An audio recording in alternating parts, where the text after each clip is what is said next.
இப்படி தீ விபத்துல வழக்கமே இல்ல.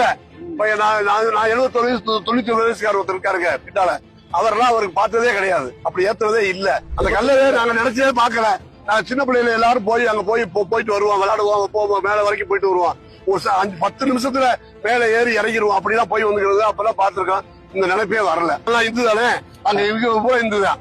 20,000 பேர் இருக்கா, நல்லா போனா முஸ்லீம் 200 பேர் கூட இருக்க மாட்டாங்க திருப்பூட்டத்துல. இருந்தவங்க வெளியே போயிட்டாங்க, நாங்க தான் இருக்கோம், இந்து தான் இருக்கோம். நான் எனக்கு வயசு 71 வயது. எங்க அப்பா எங்க அம்மா இந்த ஊருடைய பேரூராட்சி மன்ற உறுப்பினர் இருந்தாங்க. என் தம்பி தங்கச்சி நகர்மன்ற தலைவரா இருந்தாங்க. நான் சட்டமன்ற உறுப்பினரா இருக்கேன். இவ்வளவு இருந்து இந்த ஊருக்குள்ள எங்களால கட்டுப்படுத்த முடியல. திருப்பரங்குன்றம் என்பது ஒரு கிராமத்தினுடைய அடிப்படையாக கொண்டது.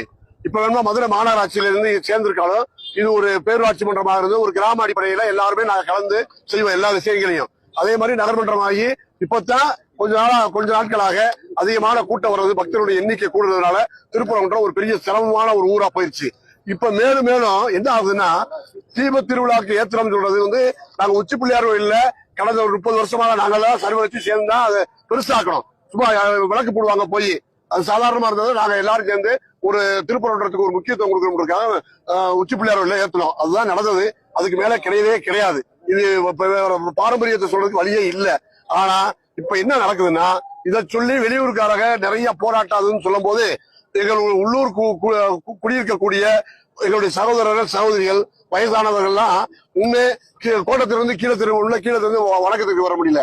அந்த அளவுக்கு எங்களுக்கு ரொம்ப சிரமமா இருக்கு. சாதாரண சிறு வியாபாரிகள் சாலையில் இருக்கவங்க அள்ளி முடிச்சுட்டு வேலையை பார்க்க வியாபாரமே பண்ண முடியல. வர்த்தகம் நடக்கவே இல்லை. அவர் சொன்ன மாதிரி மருத்துவமனைக்கு போகணும்னா போக முடியல வெளியில.